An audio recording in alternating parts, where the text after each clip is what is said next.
Pois o primeiro que fixemos para levar a cabo esta iniciativa no Concello de Allariz foi quedar un día cas señoras, contarlle de que iba, logo enseñarlle un vídeo que tiñamos de exemplo, gustoulles moito, entonces quixeron participar. Pedimoslle que trouxeran fotografías e xa nos puxemos mans á obra. Quedamos varios días, claro, consecutivamente, para que con esas fotos, logo de escanealas, fixeran a montaxe do vídeo. Logo, nun procesador de textos, escribiron a súa historia, cada unha a súa historia, máis longa, máis curta, de como era a súa vida na costura. Logo, escollemos a música, entre todas, un pouco. Un paso moi importante foi o día que quedamos para ir ao edificio da Radio Allariz para facer as grabacións das historias. Gravaron cada unha a súa historia, fixémoslo ali para que tuvera mellor calidade. Logo montamos a voz coa música que tiñamos, dar fotos no vídeo, logo xa foi a maquetar e listo. E agora o botón. Moi ben, soltamos. Solto. Sí. Solta, unha vez de solta. Aí ainda estábamos solteiros no casino. Eu la non tiña 5 meses, estaba solteira. Ai, ese ainda é solteiro. Sí, ese de solteira, va, me casou. Eu que xa.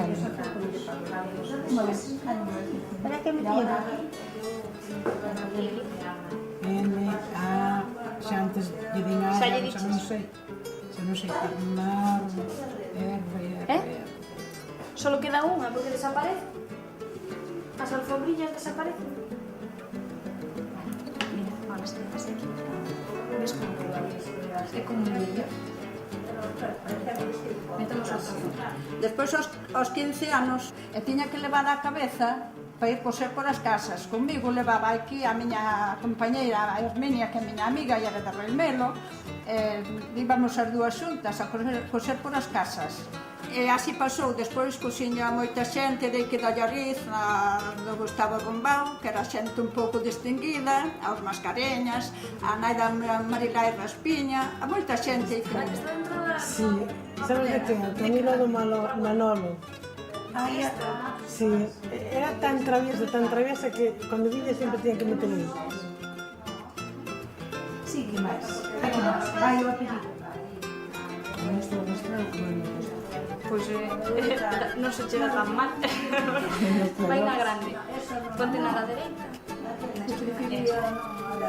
Eu non sei de aquí, aprendí a coser aos 14 anos ou así.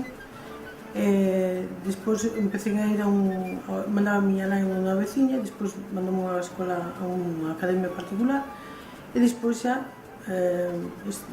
tiña 15 anos, marchei para Alemania e aí siguen facendo cursos. A miña vida, pois xa de moi pequena, eu vivía nun pueblo que chaman Villar de Flores e as miñas amigas todas tiñan que ir po monte coas vacas, non tiñamos, entón a miña mamá xa me meteu donde unha modista que había ali no pueblo.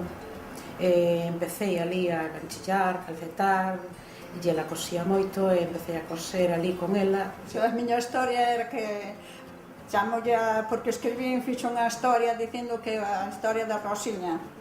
Entonces aos 12 anos fun a aprender a coser.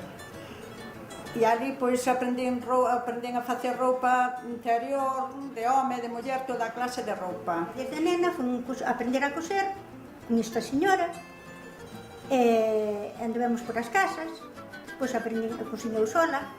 Pois vexo ben. Temos unhas chicas moi agradables. Estou encantada de haber aprendido gracias a que nos lo enseñou. Moi ben, moi ben. Isto foi unha cousa do mellor que puderon facer. Pois ao principio costoulles moito, pero bueno, é como todas as persoas que empezan un obradoiro de informática. Con moito medo, con moita indecisión, pero pouco a pouco cada vez foron levando un pouco mellor. sempre cas dificultades típicas, porque é unha cousa bastante complexa para a xente que máis manexase moi pouco en informática ou en internet.